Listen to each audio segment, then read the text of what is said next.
Hello বন্ধুরা, বৈঠকি ভোজনে আপনাদের সবাইকে স্বাগত। আশা করি আপনারা সকলেই ভালো আছেন, সুস্থ আছেন। আর আমি আজকে আরও একটি রান্না নিয়ে আপনাদের সাথে চলে এসেছি শেয়ার করব বলে। আর আজকে আমার রান্নাটা হচ্ছে এখানে মোচা চিংড়ির কোপ্তা কারি।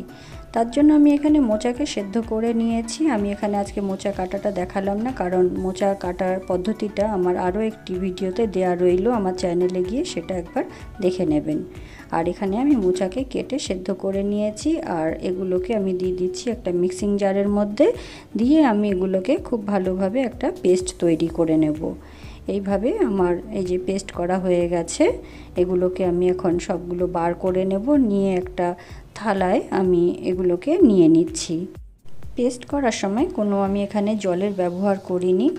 এখানে যেই জলটা মোচার মধ্যে আছে তাই দিয়েই পেস্টটা হয়ে যাবে, এক্সট্রা জল দেওয়ার এখানে প্রয়োজন নেই। আমি সবগুলোকে এইভাবে বার করে নিয়েছি একটা থালার মধ্যে। এরপর আমি এর মধ্যে দিয়ে দিচ্ছি বেসন।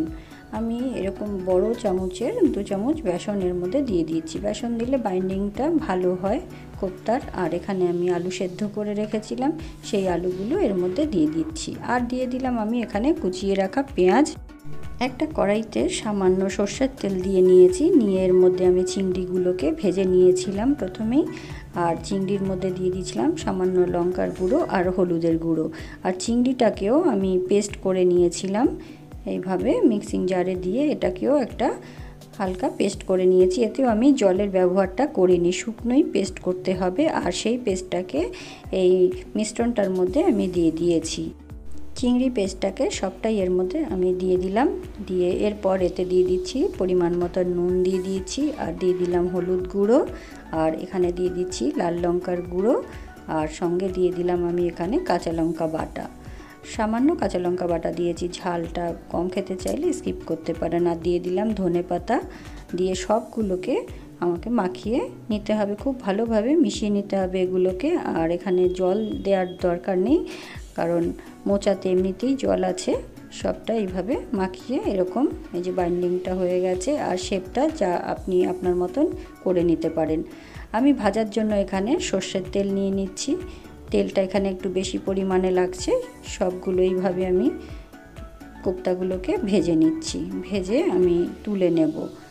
হালকা মিডিয়াম আঁচ করেই কোপ্তাগুলোকে ভেজে নিতে হবে। আমার এখানে কোপ্তাগুলো ভাজা হয়ে গেছে। এবার আমি এক এক করে সবগুলো তুলে নেব। এই কোপ্তাগুলো শুধুও খাওয়া যায়, ভালোই লাগে খেতে। বর্ষাকালে মুড়ি দিয়ে এই ভাজাগুলো খেতে বেশ ভালোই লাগে। আমি এই কড়াইতে দিয়ে দিচ্ছি আরও 2 চামচ তেল দিয়ে দিয়েছি। আর দিয়ে দিলাম তেজপাতা, শুকনো লঙ্কা আর গোটা জিরে ফোড়নের জন্য নিয়ে নিলাম। ফোড়নটা ভাজা হয়ে এলেই এর মধ্যে আমি ডুমো ডুমো করে এইভাবে কেটে রেখেছি আলুগুলো, সেই আলুগুলো এর মধ্যে দিয়ে ভেজে নিচ্ছি। এগুলোকে হালকা ভাজা হয়ে গেলেই এই তেলেই আমি, যেহেতু এখানে অনেকটাই তেল আছে, তাই এই তেলের মধ্যে আমি পেঁয়াজগুলোকে সাইডে ভেজে নিচ্ছি। আলুগুলোকে তুলে নিই, কারণ তেলটা এখানে অনেকটাই আছে। আপনারা চাইলে আলুটা তুলে নিয়েও ভাজতে পারেন। আমি এখানে সাইড দিয়ে ভেজে নিচ্ছি। নিয়ে সবগুলোকে একসাথে আবারও ভেজে নেব। এই যে এইভাবে ভেজে নিচ্ছি সবগুলো একসাথে। হালকা ব্রাউন হয়ে এলে এরপর এর মধ্যে আমি এক এক করে মশলাগুলো অ্যাড করে দেব। হালকা ভাজা হয়ে এসছে। আর এর মধ্যে আমি দিয়ে দিলাম পরিমাণ মতো নুন, হলুদ গুঁড়ো আর লঙ্কার গুঁড়ো এর মধ্যে দিয়ে দিয়েছি। দিয়ে সবগুলো আরও একবার এভাবে ভেজে নেব। হালকা ভাজা হয়ে এলে এর মধ্যে আমি 1 চামচ আদা বাটা মিশিয়ে দিলাম। আর দিয়ে দিচ্ছি হাফ চামচ মতন কাঁচা লঙ্কা বাটা। দিয়ে এগুলোকে খুব ভালোভাবে একসাথে সব মিশিয়ে দিতে হবে। আর আদার গন্ধটা যাতে চলে যায় ততক্ষণ অবধি ভাজতে হবে। তারপরে আমি এর মধ্যে কাশ্মীরি লঙ্কার গুঁড়ো, ধনের গুঁড়ো আর জিরের গুঁড়ো এগুলো হাফ চামচ করে আমি এতে দিয়ে দিয়েছি। দিয়ে সবগুলোকে খুব ভালো করে ভেজে নিতে হবে। প্রয়োজন পড়লে এতে সামান্য একটু জল ছিটা দিয়ে দিচ্ছি, যাতে মশলাটা পুড়ে না যায়। দিয়ে আবারও এগুলোকে কষিয়ে নিচ্ছি। নেওয়ার পর আমি এখানে একটা টমেটোকে কেটে পেস্ট করে নিয়েছি, সেই পেস্টটা এর মধ্যে দিয়ে দিলাম। প্রথমেই টমেটোটা দিয়ে দিলে আলুটা বয়েল হতে চায় না, তাই জন্য আমি টমেটোটা পরে দিয়েছি। টমেটোর কাঁচা গন্ধটা চলে যাওয়ার পর এর মধ্যে আমি মিশিয়ে দিলাম 1.5 কাপ মতন গরম জল আমি করে রেখেছি, সেটাতে দিয়ে দিচ্ছি। খুব ভালোভাবে যখন এইভাবে ফুটে আসবে তখন আমি এর মধ্যে ভেজে রাখা কোপ্তাগুলোকে সব দিয়ে দিয়েছি। দিয়ে আমি মিনিট 5-এর জন্য ঢাকা দিয়ে দিলাম, যাতে আলুগুলো খুব ভালোভাবে বয়েল হয়ে যায়। দেখুন ঝোলটাও টেনে গেছে অনেকটাই এইভাবে।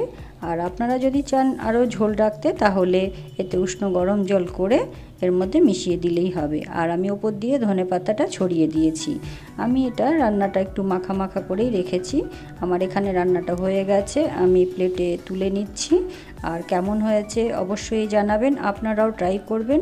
আর ভালো লাগলে একটা লাইক, শেয়ার আর সাবস্ক্রাইব করতে ভুলবেন না। আর পাশে থাকা বেল আইকনটাকে অবশ্যই প্রেস করে রাখবেন, যাতে নতুন নতুন ভিডিও সবার আগে আপনার কাছে পৌঁছে যায়। ধন্যবাদ।